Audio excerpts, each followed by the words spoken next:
Almir era um cabra arretado.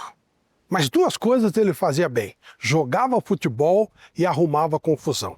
Quando saiu de Pernambuco para vir para o Rio, a mãe dele avisou: cuidado, meu filho, tem muita coisa ruim nesse mundo. Você vai se perder naquela cidade. Que triste profecia.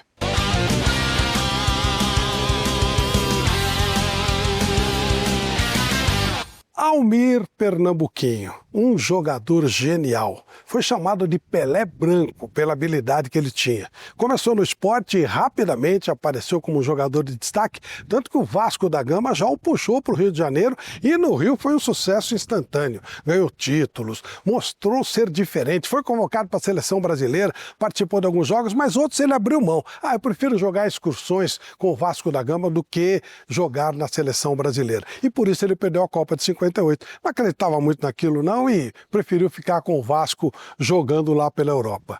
O Almir ganhou tanta fama, mas criou tanta confusão que acabou sendo negociado para o futebol de São Paulo.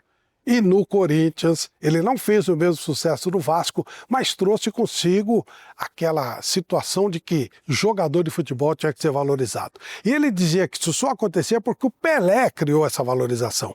O Pelé passou a fazer com que o atleta de futebol fosse muito respeitado. E ele dizia: jogador de futebol que tiver vergonha na cara tem que colocar um altar com uma imagem do Pelé e rezar todo dia. Porque antes o jogador de futebol era visto como um marginal. Depois do Pelé passou a ser respeitado. Bom, no Corinthians a coisa não funcionou tão bem, ele foi para o Boca Juniors, não jogou tanto quanto podia jogar e arrumou uma tremenda confusão no jogo que o obrigou a deixar também o futebol da Argentina. Foi para a Itália e também na Itália a coisa não funcionou tanto. Aí ele voltou para o futebol brasileiro. Foi jogar no Santos de Pelé e aí tem uma marca importante na vida dele. Ele participa do segundo jogo da decisão da partida entre Santos e Milan. O Pelé se machucou na partida da Itália. O Milan ganhou por 4-2 e machucaram o Pelé. E aí o Amarildo, que tinha substituído o Pelé em 62 na Copa, disse que o Pelé estava superado e que a partir dali o novo rei era ele, Amarildo.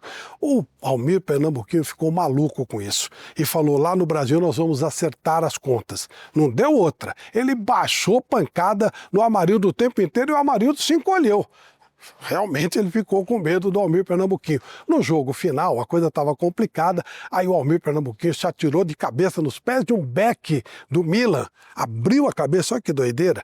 O árbitro deu pênalti e desse pênalti com o gol do Dalmo, o Santos ganhou o bicampeonato mundial. Esse era Almir Pernambuquinho. Não media consequências para nada. Foi para o Flamengo. No Flamengo, o sucesso era grande de novo. Só que o Flamengo tinha um time que era melhor que ele, o time do Bangu. Bangu do Paulo Borges, de tanta gente boa de bola, que na final do Campeonato Carioca estava ganhando por 3-0. Almir falou: no Flamengo ninguém vai dar olé. Começaram a dar olé e tal. Ele arrumou uma briga generalizada, o jogo nem acabou, mas ele bateu em todo mundo. Esse era Almir Pernambuquinho, um cara irreverente e que não gostava de levar desaforo para casa, mas isso muitas vezes custa caro. Com 35 anos, ele estava num bar no Rio de Janeiro quando saiu uma confusão e ele estava envolvido nela, e nessa confusão ele perdeu a vida. Um grupo de portugueses estava discutindo com outras pessoas do bar, o Almir não gostou da situação, a coisa degenerou e ele apareceu na calçada do bar já sem vida. Foi uma coisa muito triste. A profecia da mãe dele acabou se concretizando. Almir Pernambuquinho era genial. Nessa época ele estava dando uma série de entrevistas para a revista Placar, falando sobre doping, sobre violência, sobre árbitros comprados. Esse material era um material realmente que pegava muito forte com as coisas do futebol. O material acabou sendo totalmente publicado, mas o Almir Pernambuquinho já não estava vivo para ver o final de tudo aquilo. Ele deixou uma história espetacular.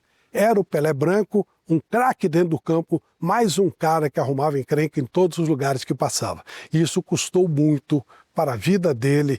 E com 35 anos, ele perdeu a vida numa briga. Foi onde ele passou a maior parte do tempo dele, ou no futebol, ou brigando. Mas isso não diminui o tamanho do futebol dele, da genialidade dele. Almir Pernambuquinho fica com todo carinho aqui no Panteão dos Deuses da Bola.